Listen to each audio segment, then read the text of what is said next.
말씀으로 하루를 여는 복된 새벽, 하나님께서 우리에게 주시는 귀한 말씀은 구약성경 사사기 20장 8절에서 11절까지 되겠습니다. 온라인으로 동참하는 여러분도 다 함께 성경을 펴시고 같이 말씀 속으로 들어가 보실까요?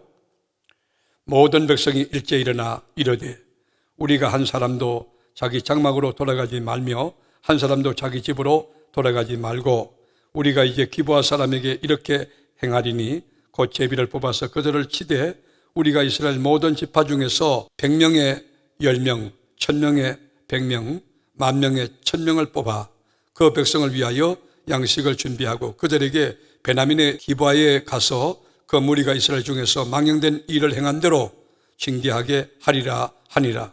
이와 같이 이스라엘 모든 사람이 하나같이 합심하여 그 성읍을 치려고 모였더라. 아멘. 여러분, 이 전쟁은 하나님 나라 확장과 거룩한 주의 뜻을 세우기 위하여 이스라엘 민족을 욕되게 한 그 민족을 심판하기 위하여 한 전쟁이 아닙니다. 한 형제, 레위인 한 사람 잘못 때문에 나머지 형제가 연합하여 전쟁을 치르고 내분을 일으킨 겁니다. 가짜 편끼리 분쟁하고 싸우는 것은 사탄을 해도 없던 일이라고 생각하는 것입니다. 그런데 여러분, 한 몸이고 한 지체인 하나님의 백성들이 자기들끼리 치고 받고 싸운다면 어떻게 그 몸이 설 수 있겠습니까? 어떻게 그 공동체가 설 수 있겠습니까? 갈라치게 한 것입니다. 분열이 시작된 것입니다. 다 같이 마태복음 12장 25절 읽어볼까요? 예수께서 그들의 생각을 아시고 이르시되 스스로 분쟁하는 나라마다 항폐하여 질 것이요 스스로 분쟁하는 동네나 집마다 서지 못하리라. 만일 사탄을 쫓아내면 스스로 분쟁하는 것이니 그리고서야 어떻게 그의 나라가 서겠느냐. 주님의 반문이에요. 여러분, 우리 삶에는 사건과 문제는 항상 있어요. 그런데 문제와 사건이 그 문제가 아니에요. 어떻게 해결하느냐, 어떤 관점에서 바라보느냐, 어떻게 접근하느냐, 그게 더 중요한 것이. 얼마든지 지혜롭게 평화롭게 문제를 해결할 수도 있음에도 불구하고 여러분, 여기 한 사람의 잘못이 그 나라 내란의 위기로 치닫게 되는 것이에요. 여러분, 건강한 교회는 여러분 파도가 치고 풍랑이 막 쳐와도 방파제가 튼튼해서 큰 영향을 받지 않고 금세 잠잠해집니다. 교회가 건강하고 은혜가 넘치면 큰 문제가 닥쳐와도 아무 일이 없던 것처럼 평온해지고 다 덮어져 나가는 것입니다. 그러나 건강하지 못한 교회, 건강하지 못한 공동체는 작은 일만 있어도 일파만파가 됩니다. 개인 감정까지 막 뒤섞여서 조용할 날이 없는 거예요. 선동하는 몇 사람에 의하여 패거리가 형성되고 회의 때마다 시끄럽습니다. 그들에게는 문제가 안 되는 것이 없어요. 이것도 문제가 되고 저것도 문제가 되고 전부 태클 대상이에요. 여러분, 자기 안에 덜불을 뽑아내지 않으면 이 일이 계속되는 거 아니겠습니까? 여러분, 교회에 있을 때 우리가 할 일이 뭡니까? 은혜로 그것을 덮어나가야 돼요. 중직자들은 특별히 기도하면서 조용히 은혜 아래 하나님 앞에 영광이 돌아갈 수 있도록 그 문제를 풀고 그리고 그 문제를 덮어가는 자세를 가져야 하는 것입니다. 여러분, 일을 많이 하는 곳에는 자범이 있을 수밖에 없어요. 일을 안 하는 곳에는 무슨 자범이 있겠어요? 신방하다 보면 이 문제, 전도하다 보면 이 문제, 교회에서 충성하다 보면 이 문제, 행사 치르다 보면 이런 문제는 있을 수 있죠. 그러나 그 문제를 십자가 밑에 다 쏟아놓고 십자가의 보혈로 덮어야 되는 것입니다. 여러분, 여기 보면 이제 한 사람의 잘못으로 만사를 제쳐놓고 미스바에 40만 명이 모였어요. 흥분한 겁니다. 이거 다 쳐 죽이자는 거예요. 이들은 지금 체면치레 때문에 나온 게 아니에요. 충격을 받고 나온 사람들이 열을 받았던 것이에요. 왜 이런 일이 있었습니까? 왕이 없기 때문에. 왕이 없으므로 결국은 목소리 큰 사람이 여러분 강한 자가 영향을 발휘하는 그런 시대가 되었다고 하는 것이에요. 여러분, 오늘은 어떻습니까? 오늘 우리가 사는 시대는 오늘 여기에서 이 소리 내고 내일 저 가서 저 소리 내는 그런 사람 때문에 휘청거리는 그런 여러분 목장이나 교회가 돼서는 안 될 것입니다. 40만 명의 사람들이 모여 있다고 하지만 지도자의 이름이 단 한 명도 성경에 나오지 않아요. 왜냐하면 다 지도자라는 거예요. 다 잘났고 다 똑똑하고 다 자기가 왕이라는 거예요. 여러분, 지도자의 권위를 인정하지 않고 자신이 왕이 되었던 그런 시대에 이 사람들이 살고 있는 거예요.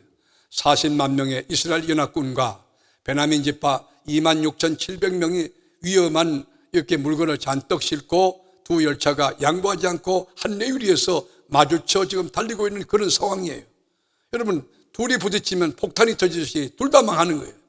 베냐민 지파는 작은 지파지만 용기가 있는 그런 지파였습니다. 베냐민은 숫자로 볼 때 13배, 이상이 되는 그 사람들과 전쟁을 치르려고 하는 것이에요.